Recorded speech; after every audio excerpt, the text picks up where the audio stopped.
For the longest time, I feel like Air Jordan 1 Lows have been kind of thrown in the same bag as the Air Jordan 1 Mid. However, recently I feel like we've seen a little bit more interest in the low-cut Jordan 1 silhouette. And I think there's a couple reasons why that is, and I think today's sneaker is a perfect representation of a couple of those reasons. So let's get into it, let's talk about it. Today we're taking a look at the Air Jordan 1 Low, Starfish, or Shattered Backboard.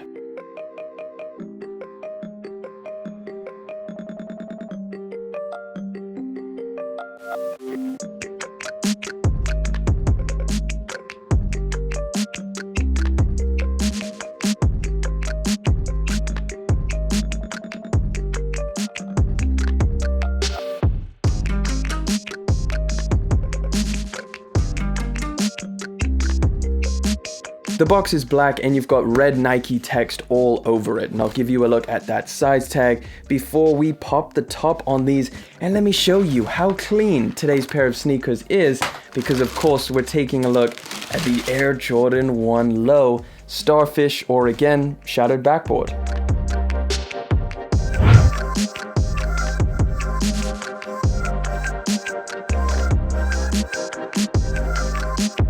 Another thing to note is the actual laces. You do get two extra pairs, a white and an orange, to match the rest of the shoe, or of course you can stick it with the regular black ones that come laced up on the sneakers. So let's talk about this colorway. You've probably heard a lot of people call this the Shattered Backboard Air Jordan 1 Low. However, Nike is calling this colorway Starfish. We've seen a couple other Jordan silhouettes having that Starfish naming, so even though these are technically called Starfish, it definitely doesn't stop people from calling these the Shattered Backboard Air Jordan 1 Lows.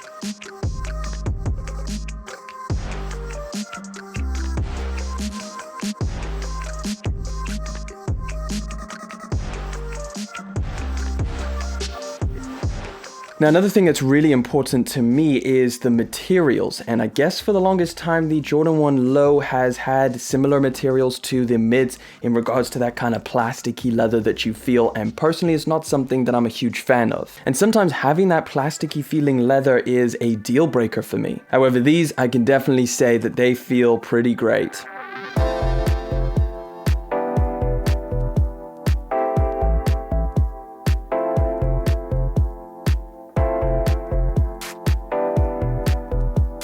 Let's get into some specifics on these. Now, these release here in the UK and I guess the EU on August the 28th, that is tomorrow, this Saturday. However, out in the US, you guys got these yesterday on August the 26th. They retail for £115 here in the UK, or $130 if you're out in the US. That is just a little bit of a higher retail price than, I guess, a Dunk Low. And when we're comparing materials, at least for this one and the neutral gray lows, which are kind of two of my favorite right now, it's not even a competition. I'd say these two right now are my favorite Jordan 1 Lows. We've got the neutral gray, and the materials on here feel really good, at least good enough that I feel really happy with the price that I paid for these.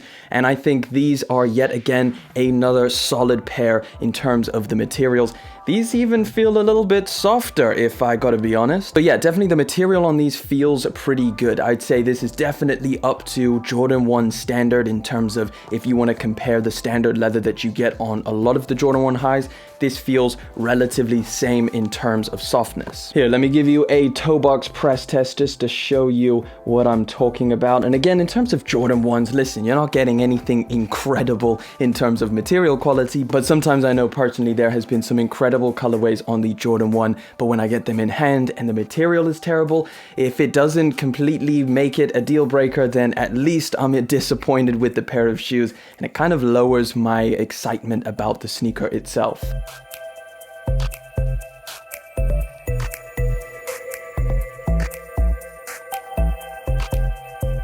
So yes, good materials, and the color blocking on this one is also spot on. I mean, you've got some really nice orange leather which wraps around the mudguard up towards the eye stays, and of course around towards the back of the sneaker. Some more orange for the sock liner and the outsole, while the white leather, that's on the toe box, the medial, the lateral, and then you've got some kind of black accents. Of course, the leather Nike swoosh, the Jordan Wings logo, and the laces which come laced up. Of course, you can swap those out if you want. You've got a white mesh tongue with with some orange for the tongue tag, and it just says Nike Air at the top of that. For me personally, orange is like one of my favorite colorways, and if you want something that is pretty cool for the summertime, I think this one goes really, really hard.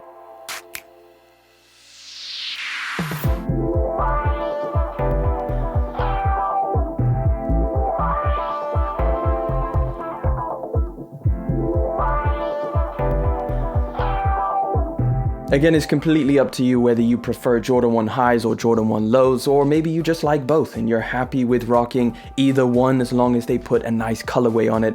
And if you're that person, then I definitely suggest checking these out when they do release tomorrow. Or of course, if you're out in the US, hopefully you manage to get a pair. Now, personally, I go true to size, and that's for the Jordan 1 low and of course the high. So that's what I'm going to recommend to you guys. And if you've never tried on a pair of Jordan 1s, I would still suggest going true to size. It should fit just fine. But yeah, another banger of a Jordan 1 colorway, something that I'm super happy with and something that I hope they kind of keep up with. Bring us some more super nice Jordan 1 low colorways with nice leather quality. Hey, I'll be happy with that. I'm a huge fan of low cut sneakers in general, so the Jordan 1 low I think looks really, really good. And again, for summertime, it's a great option. And of course, I'd like to hear from you guys. Do you kind of see the same Jordan 1 low trend coming up where people are just a little bit more interested in the Jordan 1 lows? I mean, this colorway got its own Nike sneakers release, at least for here in the UK. A lot of the times Jordan 1 lows just kind of subtly release on the Nike app and they don't actually get a proper release on the Nike sneakers app. Either way, Jordan 1s are definitely not going anywhere, and I'd love to hear it from you guys. What do you think of the Jordan 1 Low Starfish or Shattered Backboard, whatever you want to call this pair of sneakers?